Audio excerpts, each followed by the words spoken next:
ब्याज दर वापस लौटने की अवधि आदि के बारे में निर्णय करता है।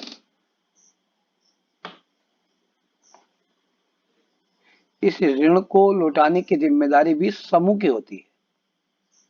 एक भी सदस्य अगर ऋण वापस नहीं लौटाता, मतलब जो भी इस समूह के सदस्य होते हैं, यदि उनमें से एक भी ऋण वापस नहीं लौटाता तो पूरी जिम्मेदारी किसकी होती है? समूह की होती है। तो समूह के अन्य सदस्य इस मामले को गंभीरता से लेते हैं और इस कारण बैंक निर्धन महिलाओं को ऋण देने के लिए तैयार हो जाते हैं। इसमें आपने देखा कि जो स्वयं सहायता समूह बनाए जाते हैं उसमें क्या होता है कि उसमें बिना ऋणाधार के यदि कोई भी समूह का सदस्य है तो समूह के सदस्य को आसानी से सस्ती दर पर ऋण मिल जाता है और बिना ऋणाधार जमा किए। तो इसी कारण बैंक निर्धन महिलाओं को ऋण देने के लिए तैयार हो जाते हैं। जब वे अपने को स्वयं सहायता समूह में संगठित कर लेती हैं, यद्यपि उनके पास कोई ऋणाधार नहीं होता। यहाँ ज्यादातर ये बात ज्यादा ध्यान देने की आवश्यकता है कि यदि कोई महिला या कोई गरीब व्यक्ति सीधा अपने आप स्वयं यदि बैंक के पास जाता है और वह उधार की डिमांड करता है या ऋण लेता है तो उससे ऋणाधार जमा कराया जाता है और ऋणाधार के अनुपस्थिति में उसको ऋण नहीं मिलता। लेकिन आपने यहाँ देखा कि स्वयं सहायता समूह में यद्यपि स्वयं सहायता समूह की तरफ से एक खाता कहाँ खोल दिया जाता है? बैंक में खोल दिया जाता है, जिसमें जो 15 से 20 सदस्य हैं। तो उसके आधार पर, उसी ऋणाधार के आधार पर किसी भी सदस्य को ऋण प्राप्त हो जाता है। तो स्वयं सहायता समूह क्या करते हैं? वहां पर जो है वो किसी एक भी सदस्य को अलग से ऋणाधार की आवश्यकता नहीं होती। चलेगा। इस तरह स्वयं सहायता समूह कर्जदारों को ऋणाधार की कमी की समस्या से उबारने में मदद करते हैं। उन्हें समय अनुसार विभिन्न प्रकार की आवश्यकताओं के लिए एक उचित ब्याज दर पर ऋण मिल जाता है। इसके अतिरिक्त यह समूह ग्रामीण क्षेत्रों के गरीबों को संगठित करने में मदद करते हैं। इससे न केवल महिलाएं आर्थिक रूप से स्वावलंबी हो जाती हैं, बल्कि समूह की नियमित बैठकों के जरिए लोगों को एक आम मंच मिल जाता है, जहां पर क्या होता है, वह तरह तरह के सामाजिक विषयों पर, जैसे स्वास्थ्य संबंधी विषय है उस पर चर्चा होती रहती है, या कहीं कुछ पोषण संबंधी है, खान पान संबंधित विषयों पर भी चर्चा होती रहती है, घरेलू हिंसा पर भी चर्चा होती रहती है, इत्यादि पर आपस में क्या होती रहती है? चर्चा होती है। तो जो स्वयं सहायता समूह है उनका जो है उसके अनेक लाभ हमें यहाँ पर दिखाई दे रहे हैं और आसानी से जो है वो किसी भी सदस्य को ऋण मिल जाता है। तो इस प्रकार भी जो है स्वयं सहायता समूह बनाकर हम व्यक्तिगत रूप से भी ऋण ले सकते हैं और किसी भी ऋणाधार की आवश्यकता नहीं होती। आइए अब हम देखते हैं एक उदाहरण यहाँ देख रहे हैं, बांग्लादेश का ग्रामीण बैंक। बांग्लादेश का ग्रामीण बैंक, इस बैंक का, बांग्लादेश ग्रामीण बैंक का उचित ब्याज दरों पर गरीब ऋण जरूरतों को पूरा करने का बड़ा सफल इतिहास रहा है। यानी कि ये जो बांग्लादेश ग्रामीण बैंक का जो बैंक है उसने उचित ब्याज दरों पर गरीबों को ऋण की जरूरतों को पूरा करने में बहुत बड़ी सफलता प्राप्त की है। यानी कि आप देखेंगे इस बैंक की जो शुरुआत है, बांग्लादेश के ग्रामीण बैंक की शुरुआत जो हुई थी 1970 में हुई थी। यह वह बैंक है जो गरीब लोगों को सस्ती दरों पर ऋण मुहैया कराता है। एकमात्र ये ऐसा पहला बैंक है जिसकी शुरुआत 1970 में हुई। एक छोटे पैमाने से हुई थी इसकी शुरुआत और वर्ष 2018 में ग्रामीण बैंक के अब इस समय जो सदस्यों की संख्या है ये 9 लाख सदस्य थे। कब तक थे? 2018 तक। 2018 तक इसके सदस्यों की संख्या कितनी थी? 9 लाख सदस्य थे। बांग्लादेश का जो ग्रामीण बैंक है इसकी स्थापना कब हुई? 1970 में हुई। इस बैंक ने किन लोगों की ऋणों की जरूरतों को पूरा करने का प्रयास किया? गरीबों की ऋणों की जरूरतों को पूरा करने में बहुत बड़ी सफलता प्राप्त की। तो यहाँ से कई प्रश्न आ सकते हैं। पहला प्रश्न ये बन सकता है कि बांग्लादेश का जो ग्रामीण बैंक है उसने किन लोगों को ऋण देने में सफलता प्राप्त की? तो गरीबों को ऋण की जरूरतों को पूरा करने में बड़ी सफलता प्राप्त की। इस बैंक की शुरुआत कब हुई थी? 1970 में हुई थी। 2018 तक इस बैंक के ग्रामीण बैंक के अब तक कितने सदस्य थे? तो 9 लाख सदस्य थे। बांग्लादेश के 81,600 गांव में फैले हुए थे। ये सदस्य 9 लाख सदस्य जो है बांग्लादेश के कितने गांव में फैले थे? 81,000। ध्यान देने की जरूरत है, 81,600 गांव में फैले थे। इससे ऋण लेने वाली ज्यादातर महिलाएं हैं जिनका संबंध समाज के गरीब तबके से है। इन कर्जदारों ने दिखा दिया कि न केवल गरीब महिलाएं भरोसेमंद होती हैं बल्कि वे विभिन्न तरह की छोटी आय वाली गतिविधियों को सफलतापूर्वक करने और चला सकने में सक्षम होती है। अतः यदि उन्हें उत्पादक ऋण प्राप्त हो जाए जैसा कि बांग्लादेश की बैंक ने प्रयास किया तो उससे न कि उनकी आय बढ़ेगी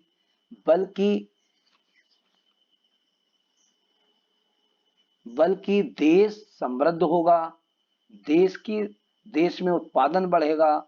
और उत्पादन सीधे सीधे आप समझ रहे हैं, यदि किसी भी देश का उत्पादन में भागीदारी यदि पुरुषों के साथ महिलाओं की भी हो जाए, धनवान के साथ गरीबों की भी हो जाए, तो निश्चित रूप से उत्पादन तीव्र गति से बढ़ता है, जिससे लोगों की आय ही नहीं बढ़ती बल्कि राष्ट्रीय आय भी बढ़ती है और जो आर्थिक विकास का बहुत बड़ा सूचक है। देखिएगा यहाँ पर प्रोफेसर मोहम्मद यूनुस ग्रामीण बैंक के संस्थापक एवं 2000 में शांति के लिए नोबेल पुरस्कार से इन्हें सम्मानित किया गया था। इन्होंने इस संबंध में जो है अपना एक कथन कहा है, इस संबंध में अपने विचार व्यक्त करते हुए कहा है कि अगर गरीब लोगों को सही और उचित शर्तों पर ऋण उपलब्ध कराया जा सकता है तो लाखों छोटे लोग लाखों छोटी छोटी गतिविधियों के जरिए विकास का सबसे बड़ा चमत्कार कर सकते हैं। जैसा कि अभी मैं बता रहा था कि यदि छोटे और गरीब लोगों को ऋण सस्ती दरों पर सरकार मुहैया कराने में सफल हो जाए और वो छोटे छोटी अपनी गतिविधियों से उत्पादन में संलग्न हो जाएं, तो निश्चित रूप से किसी भी देश का उत्पादन तीव्र गति से बढ़ाया जा सकता है, जो आय का सूचक है।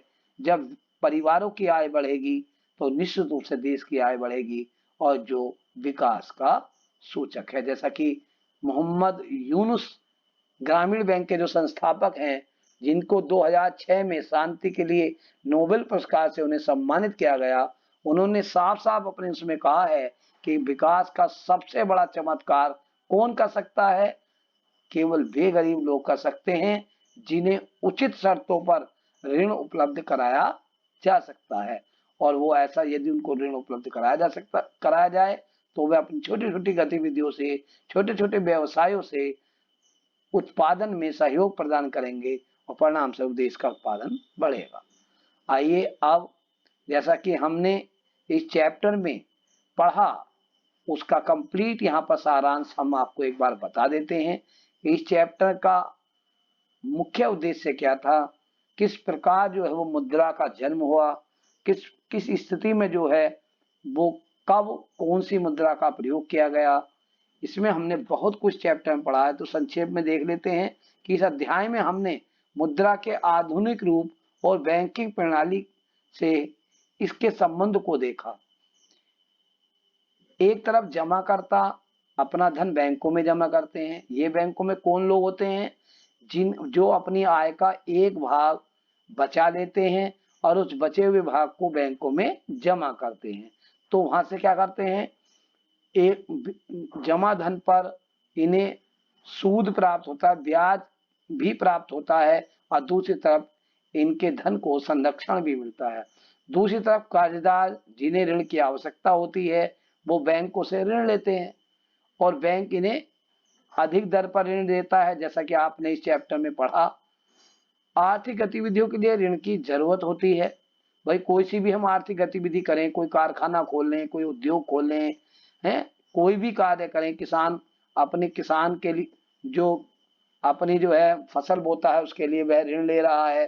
तो आपने देखा कि महिलाएं छोटे छोटे उद्योगों के लिए या छोटे छोटे काम करने के लिए उन्होंने स्वयं सहायता समूह बनाकर उधार लिया और विकास, आर्थिक मतलब उत्पादन में अपना योगदान दिया, जिससे उनकी आय बढ़ी।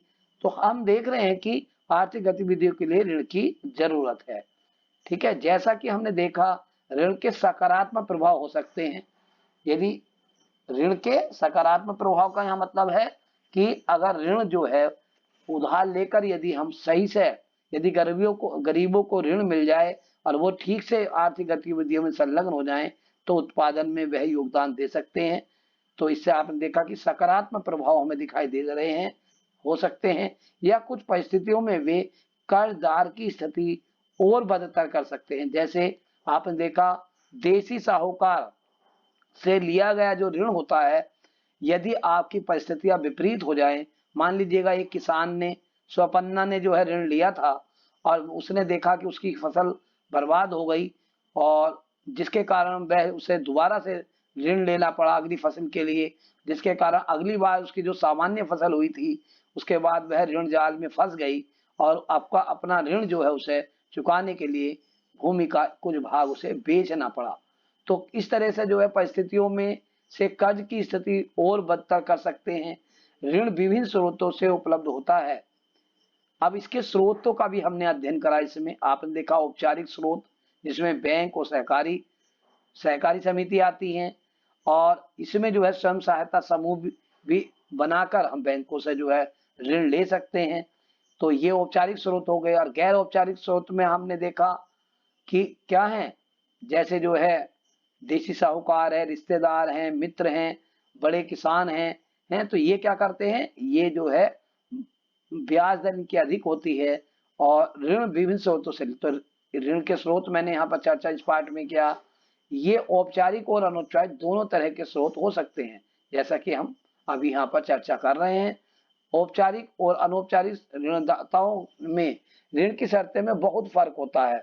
ठीक है नहीं, आपने देखा फर्क, हमने जब वहां पर अध्ययन किया तो इस चैप्टर में हमने अध्ययन किया कि औपचारिक स्रोतों से लिए गए ऋण की ब्याज दर कम होती है, अनौपचारिक स्रोतों से लिए गए ऋण की ब्याज दर अधिक होती है। औपचारिक स्रोतों के ऋण लेने के लिए हमें आवश्यक ऋणाधार की आवश्यकता होती है, अनौपचारिक ऋणदाताओं से मतलब अनौपचारिक ऋण लेने के लिए हमें आवश्यक ऋणाधार की आवश्यकता नहीं होती। तो इस तरह से हमने देखा कि अगर हम सही से अध्ययन करें तो चूंकि औपचारिक ऋण की ब्याज दर कम होती है इसलिए ये उत्पादक होते हैं, जबकि अनौपचारिक ऋण जो हैं व्यक्ति को क्या करते हैं, ऋण जाल में फंसा लेते हैं। तो इनमें बहुत अंतर हमें दिखाई दिया, यह भी हमने सीखा। वर्तमान समय में अमीर परिवार औपचारिक ऋण स्रोतों से ऋण लेते हैं। हमने ये भी क्या देखा कि अधिकांश अमीर परिवार कहां से ऋण लेते हैं, औपचारिक स्रोतों से, मीन्स बैंकों से, सहकारी समितियों से ऋण लेते हैं। लेकिन आपने देखा गरीब परिवार कहां से ऋण लेते हैं, क्योंकि उनके पास आवश्यक ऋणाधार नहीं होता, इसलिए वो कौन से ऋण का सहारा लेते हैं, अनौपचारिक ऋण का सहारा लेते हैं, अर्थात अधिक ब्याज दर पर वो ऋण ले लेते हैं और परिणाम स्वरूप परिस्थितियां विपरीत होने पर वो जो है वो कर्ज जाल में फंस जाते हैं। तो ठीक है, आप देख रहे हैं यह भी हमने अध्ययन करा, और यह अनिवार्य है कि औपचारिक क्षेत्र के कुल ऋणों में वृद्धि हो ताकि महंगे अनौपचारिक ऋण पर निर्भरता कम हो। तो सरकार को चाहिए कि वह जो है औपचारिक ऋण क्षेत्र को बढ़ाए, अर्थात बैंकों का विकास करे, जिससे कि अधिक और ऋण लेने की ऋण ऋण का जो है उस सिस्टम को थोड़ा सरल करे, जिससे कि जो है आसानी से जो है गरीब व्यक्ति ऋण ले सके और अपनी आर्थिक गतिविधियों को आगे बढ़ाकर देश के उत्पादन में अपना योगदान और विकास में अपना योगदान कर सकें, जिससे देश में उत्पादन तीव्र गति से बढ़े और लोगों की आय बढ़े और देश की राष्ट्रीय आय बढ़े और परिणाम स्वरूप देश आर्थिक विकास की गति को तीव्र करे, ताकि महंगे अनौपचारिक ऋण से की निर्भरता कम हो जाए। और जितनी महंगी किसी भी देश में यदि अनौपचारिक ऋण पर निर्भरता जितनी कम होगी, उतना देश तीव्र गति से विकास करेगा। तो साथ ही बैंकों और सहकारी समितियों इत्यादि से गरीबों को मिलने वाले औपचारिक ऋण का हिस्सा बढ़ना चाहिए। ये दोनों कदम विकास के लिए बहुत जरूरी है। तो जैसा कि हमने इस चैप्टर में अध्ययन किया कि आप जो चैप्टर का नाम था उसको आप ध्यान में रखें, और हमने आपको ये चैप्टर पढ़ाया है मुद्रा और साख है, और इसमें जो है हमें करना क्या है कि हम ये चैप्टर हमने आपको अच्छे से अध्ययन करा दिया है। अब हम इस चैप्टर से संबंधित जितने भी प्रश्न हैं, ये बात आप बिल्कुल ध्यान से सुने, उनको कंप्लीट, हालांकि इसमें बहुत सारे प्रश्नों को मैंने आपको अध्ययन करा दिया है, लेकिन इसकी प्रश्नावली से संबंधित जितने भी प्रश्न हैं वो सभी प्रश्न जो है वो पीडीएफ फाइल के माध्यम से आप तक पहुंचा दिए जाएंगे। और इनको वीडियो आप सही से देखें, पाठ को सही से समझें, तभी जो है वो पीडीएफ फाइल से जो है अपने नोट्स बनाएं। धन्यवाद।